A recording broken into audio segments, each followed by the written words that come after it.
Hey artist! I am so happy that you're back and ready to keep working on your tiger portrait. All we have left to do is glazing and final details. So if you're here and you're thinking, what tiger portrait?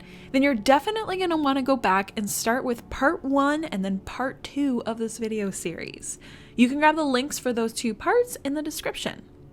So this video is going to be the third and final part, which is going to walk you through each and every step to creating this realistic tiger portrait. Basically, this is going to be your sneak peek into exactly what members inside the Wildlife Painting Academy get access to each month. So the Wildlife Painting Academy is my signature, super affordable monthly membership that teaches you how to paint realistic wildlife easily. It has a huge library full of full-length masterclasses just like the one you're going to be watching here, and new ones are added each month. You can learn more about it in the description of this video. That being said, let's jump back in. Alrighty, welcome back to our tutorial. So now what we're going to be doing is we are going to be glazing this fierce cat that we're painting. I'm largely going to be doing a lot of burnt sienna because I really want to punch up how bright that orange fur is, and burnt sienna is a beautiful transparent rust color. It's gonna be perfect for glazing this cat. I'm also going to be using some glazes to mix up some stronger shadows so we can really punch that up, and then also adding a little bit of color to this sort of backlighting, and it's gonna make everything pop and really tie it together. Then into that wet glaze layer, that's where I'm gonna be putting in some final highlights and details. But yeah, let's get started on the glaze. So I'm going to be using Liquid Original by Winsor & Newton for glazing, as per usual. It's my favorite. So what I'm going to be doing is putting a blob down on my palette. I had it over here, so I'm just going to put more down. Come on. There we go. I got a little blob there. And what I'm going to be doing is I am going to be pre-mixing some glazes. So the first thing I'm actually going to do is I'm going to be using some cobalt violet hue in my shadows. I'm going to be mixing this with some of my burnt umber. So what I'm going to do is just put down a little blob right here so that I can grab it when I am ready.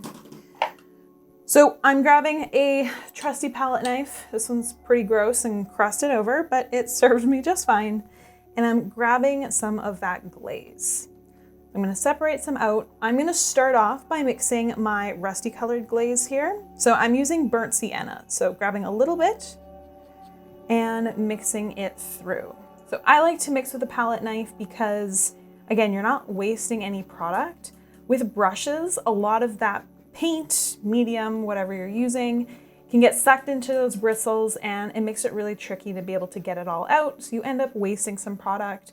I also like using a palette knife for mixing because I find it gives you more control. So mix that through completely. You don't want to have any little pieces of paint that are remaining because if those get on your painting, it's going to be just a dark patch, and you don't want that. We're glazing. Okay, so I've got this mixed up here. So I'm going to start off by applying this to my painting, and then we can go from there. I'll probably be mixing up some other glazes.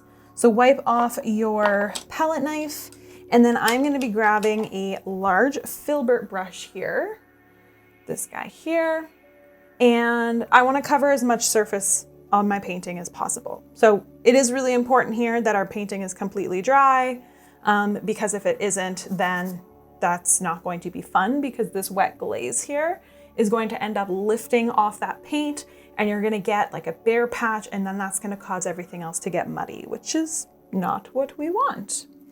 Okay, so now I'm ready. I'm going in with my filbert brush here, and basically I'm just gonna kind of load it up, soaking my bristles in here. And then what I'm trying to do is basically squeeze off as much of that as possible. Because with glazes, if you jump in and you put way too much glaze on here, it's gonna make it really hard to get a nice smooth coverage. And what's gonna happen if you have too much is you're gonna have visible brush strokes with this glaze, and it's gonna look like darker lines. And we don't want that. We want there to be a more consistent, even spread. So work with a little first and then add more as you go. Okay, so now I've got my glaze on my brush. I am gonna go in and apply that in a nice even layer. So I'm actually going to be applying this to all of the area where I'm going to be seeing that orange fur. So I'm going to be avoiding these areas here with like the white fur, but covering everything else. And you can already see how much that's really punching up our saturation.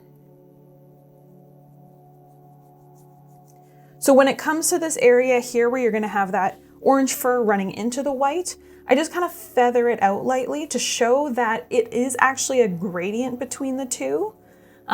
There's going to be that overlap of hairs.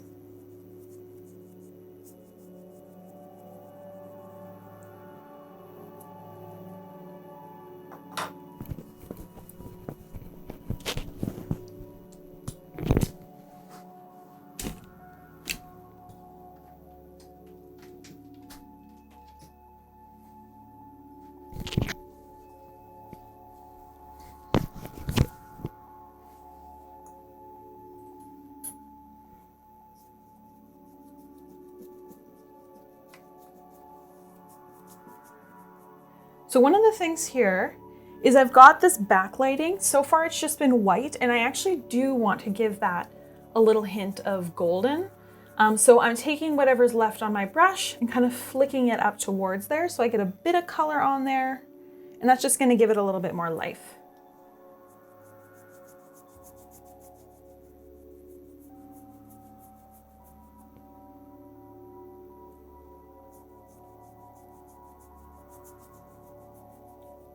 So you can already see how much more vibrant this fur is looking. I love glazing.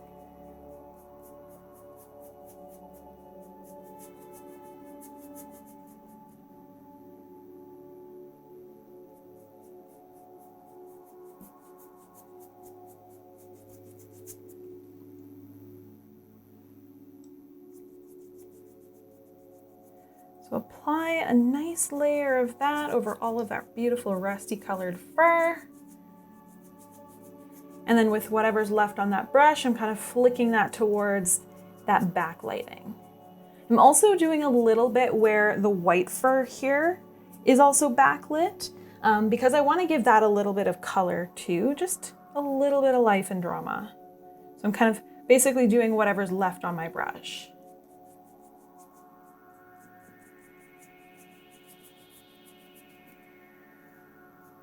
Beautiful.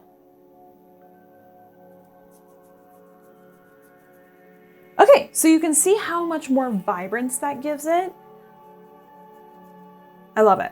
Okay, so now what I'm gonna be doing is in a couple areas on our cat here, I want that vibrancy to be even more dramatic. So this is where my technique kind of deviates from what you're supposed to do. And traditionally with glazes, what you are supposed to do is do multiple thin layers where you're letting it dry completely in between. But I am an impatient person when it comes to drying paint. So what I ended up doing through time was I kind of started playing around. So I've got my wet glaze layer here that I've pretty much used to cover my entire painting. And then what I started doing is going in with my pure pigment. My brush is still wet with glaze. My surface is still wet with glaze. But I go in with some of that pure pigment, just a little bit on my brush. And then I go and apply that in very strategic areas with a light hand. And it just helps to, I find it to be like a really good shortcut. So you don't have to do multiple layers all the time. And in a few tight areas, you can really play with that saturation level. Or if you're adding extra shadows, it prevents you from having to wait, a couple more days for things to dry. You can get things done a little more quickly. It is a little bit more of an advanced technique. So, if you would like to try using this technique, maybe start on a painting, not your latest masterpiece, but just go slowly, add a little bit, use a really light hand. And it's just a nice little shortcut to be able to, add a little bit more without adding a couple more days to your wait. So here I'm using it where my shadows are. I'm kind of darkening in the face a little bit here. I've got that like grumpy cat forehead with like, it's kind of making grumpy. So there's this line here, reinforcing that. A little bit on the outside of the eye here. And I just realized we forgot, well, I've not glazed the eyes yet, so I'm gonna go back and do that. But I'm just gonna finish adding my burnt sienna here to some other parts of my cat. So I wanna put a little bit more color here.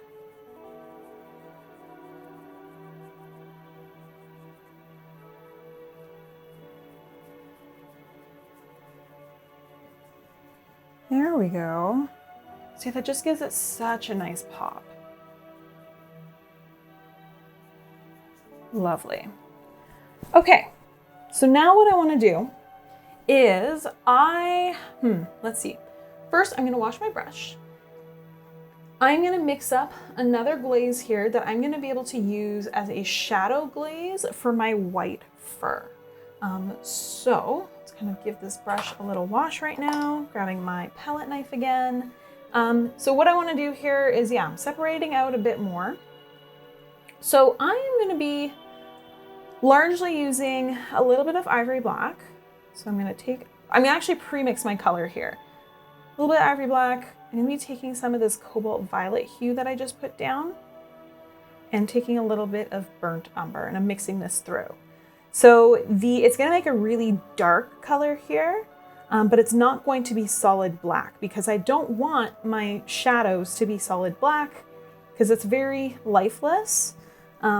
There's always going to be some color in there in nature, and it just makes for a much more dynamic painting. So I've got here my Ivory Black, cobalt violet hue, and my burnt umber mixed together. So I'm taking a little bit of that and I'm going to mix it through my glaze.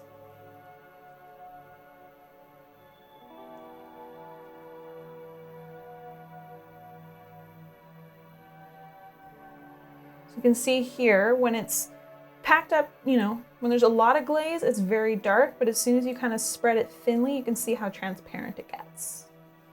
All right, so I'm washing off my palette knife. I'm gonna grab the same brush I was using before, just making sure it's nice and clean. And I'm gonna go in with that glaze. I'm just gonna start with a little bit first, work it through my bristles, see how nice and transparent that is. And now I'm gonna go and apply it to my painting. So it's gonna be pretty subtle, but that's what we want. We wanna just be able to dial that up a little bit. And into that wet glaze layer, we can then go in and add some more pigment to dial up a few areas. But here, I just want to strengthen these cast shadows and a little bit of that sort of like ambient shadow because this entire thing is backlit. So I want to darken this a little bit so that it really makes this sort of outer halo pop.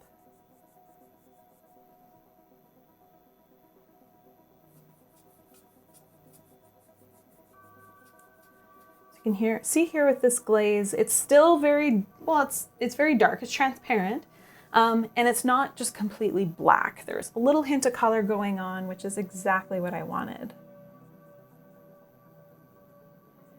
Thing around the eye here.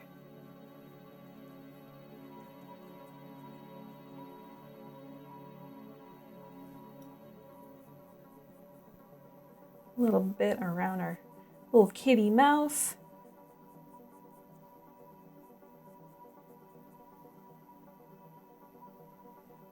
And just a little bit on the side of the face here.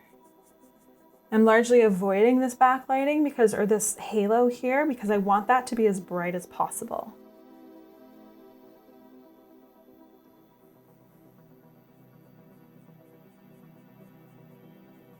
Okay, so now that we've got that laid down, I'm gonna do the same thing. So I'm gonna wipe off most of this glaze off my brush, and then I'm gonna jump in with this pigment we just mixed up, try and get as little on my brush as possible.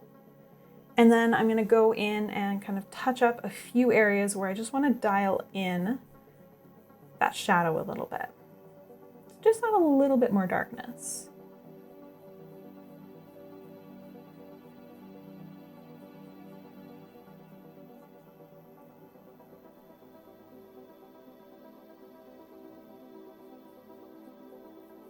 So you can see here, you get much more control.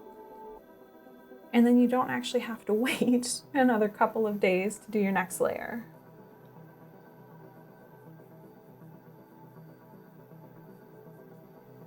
All right, I really like the way that looks. So the last thing I want to do here with the glazes, I still want to be able to do the eyes, but I'm going to do a bit more on the tiger first.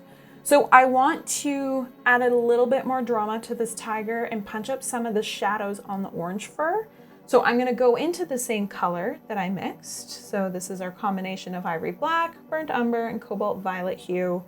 And then I'm going into my wet glaze, because remember that all of this orange here is a wet glaze.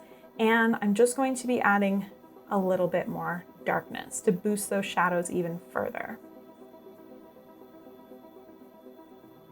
And because we still have, we went in already and like put in our pure burnt sienna, that is still going to be there. So we're just going to be able to darken everything further.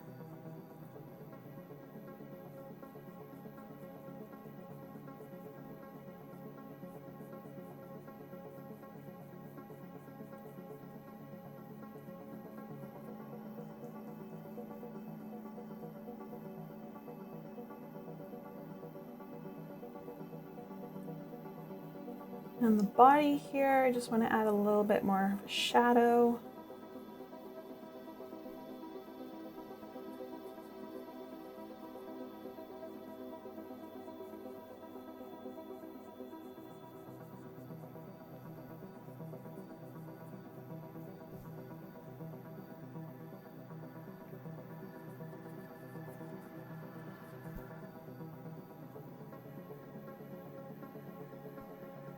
Perfect. Okay, so I'm gonna wash this big brush here because I am done with it. And the last thing I wanna do here is I'm gonna add a glaze to this, our eyes, and then I'm gonna work in some highlights. So I'm gonna just be grabbing a small filbert brush here.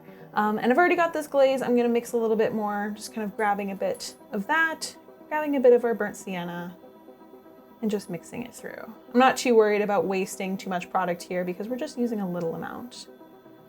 All right, so same thing, working that through your bristles here to try and just remove as much as possible.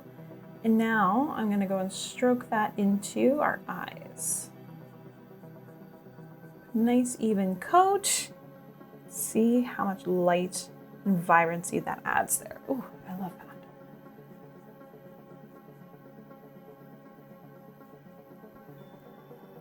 Nice and luminous. Okay, so I'm just washing this small little filbert brush here.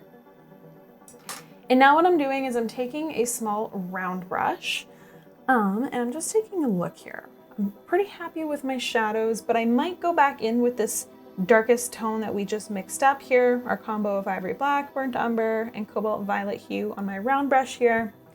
And I'm just going to be kind of reinforcing these shadows a little bit. We've got this wet glaze layer already, so it's going to be transparent, which is good. Just going to kind of touch this up a little bit. Give it a little bit more, you know, life happening here. Same thing on our other eye.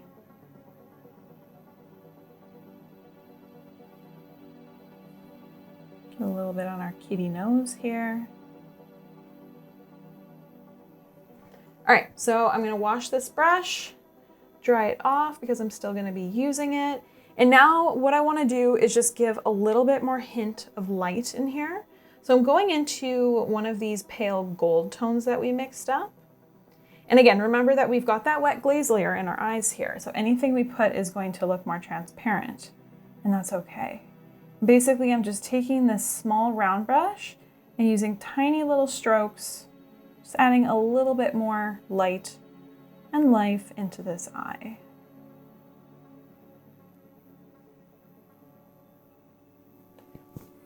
There we go. Okay, last step I want to do with this eye here is I want to add the final highlight.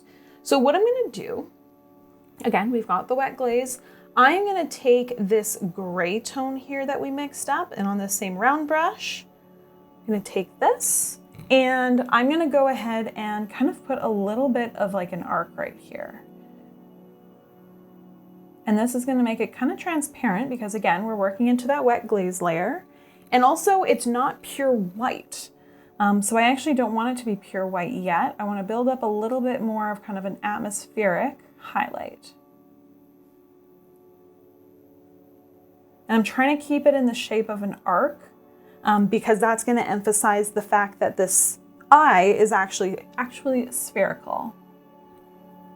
And while I've got this gray on my brush, I can go ahead and put a few tiny little details here around like the rim of the eye, just to show that it's wet. And it's just going to add little hints of those highlights that are going to boost our realism. Less is definitely more here, so don't overdo it. Perfect. Okay, I'm going to wash that gray off my brush. And now I'm going to go in with our pure titanium white. So what I want to do here is I'm kind of rolling my brush backwards as I'm dragging it through the paint. And that's going to bring it up to a nice fine point. And basically what I'm doing here is I'm putting a tiny little pinprick of light, a couple of them, right here in the eye. And that's going to give us those sharper highlights that show that these are wet, shiny eyes.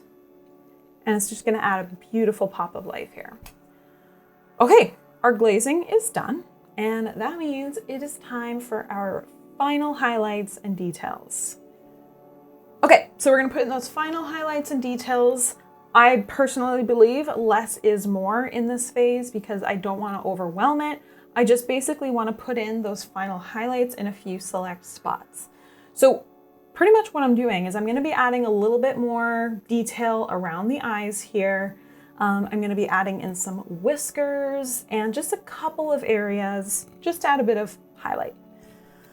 Okay, so I'm going to basically add some more details around the eyes. So I'm going in with that same small round brush I'm working with, and I'm going in with pure titanium white here with a tiny bit of paint thinner to make it flow nicely. But keep in mind that we're working into a wet glaze layer currently, which means that anything we're putting on top here is going to be a little bit dilute, and that's okay because it's actually going to allow us to have a more natural look. So I'm taking this small little round brush and I'm adding a couple final details here. So I'm making these really fine little strokes here for the fur. And this is why I like using a bit more paint thinner, because it just allows your paint to flow more and it's going to skip over the texture of the canvas, giving you these nice crisp lines.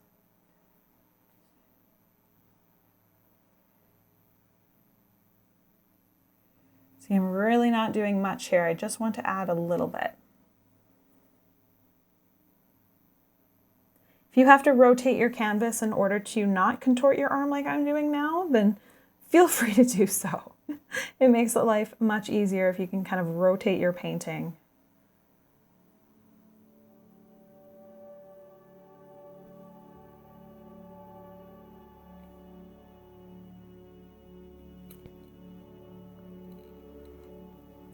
All right, so I'm going to add here a couple extra hairs for our backlighting, our little kitty chin.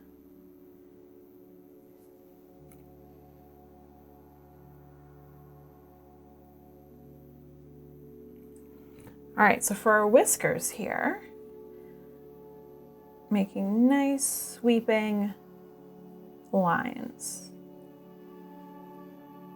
And again, because we're working into a wet glaze layer, these whiskers are going to look a little more transparent, a little more dilute. And it's okay because our cat is backlit here. There is a lot of darkness and we want these whiskers to look more natural. There you go.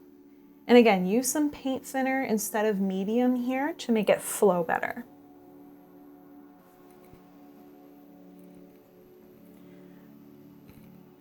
Perfect. So basically wherever you want to put a couple final details, you can.